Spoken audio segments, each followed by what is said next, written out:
Bonjour à tous. Il arrive de temps en temps, quand on a dessiné une pièce et qu'on a commencé à l'usiner, qu'on souhaite en modifier les dimensions. Une possibilité, c'est de modifier la pièce en double cliquant dessus et faire les modifications donc à l'intérieur de cette pièce qui est naturellement un composant. L'autre possibilité, c'est d'utiliser l'extension VMS Up redimensionnée. Je clique dessus, j'ai un menu qui apparaît, et si je sélectionne la pièce, je vais trouver les différentes dimensions de la pièce. Donc, suivant son axe rouge, suivant son axe vert et suivant son axe bleu, les dimensions sont mises ici. Je peux par exemple changer sa longueur et la passer à 650. Je vois l'accroissement de la pièce qui est prédessiné. Je peux valider, mais je peux également, comme l'accroissement se fait par rapport à l'origine de la pièce, décider que l'accroissement se passe par rapport au milieu de la pièce. Pour cela, j'appuie sur CTRL et je vois que l'accroissement de la pièce se fait de 10 mm de chaque côté.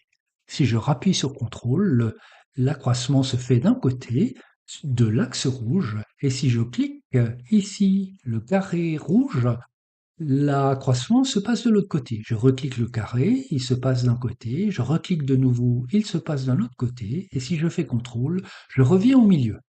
Je peux faire la même chose sur l'axe vert et naturellement sur l'axe bleu. Je vais passer à 100.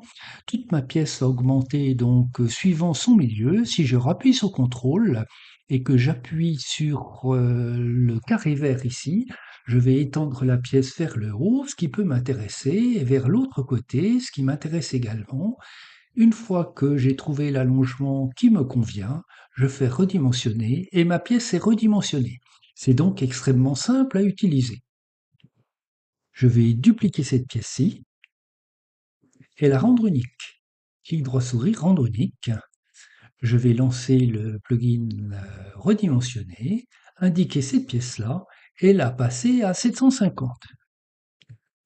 J'ai à présent deux pièces différentes, de longueur donc différente. Je peux sélectionner ces deux pièces ici et changer par exemple leur épaisseur.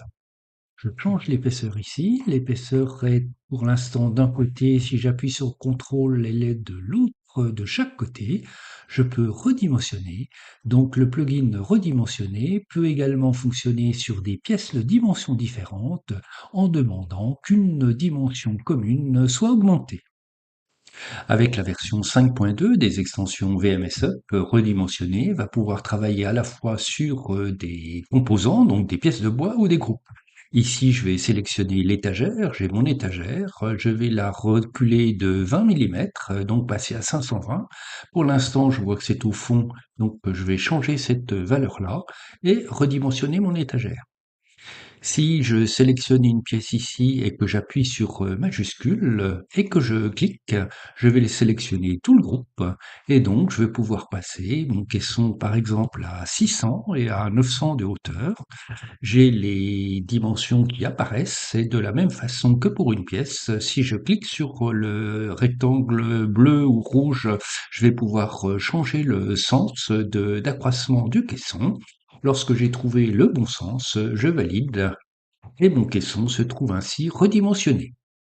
Pour redimensionner un caisson, on peut utiliser également soit étire, soit adapter à. De temps en temps, ça va un peu plus vite. De temps en temps, il est plus facile de saisir une valeur dans cette fenêtre ici. Lorsque l'outil redimensionné est actif, en appuyant sur la touche point d'exclamation, j'ai une aide en ligne qui me dit que contrôle me permet de passer de l'origine au centre lorsque je vais étendre une pièce et que la touche majuscule me permet de passer de la sélection d'un composant à la sélection d'un groupe.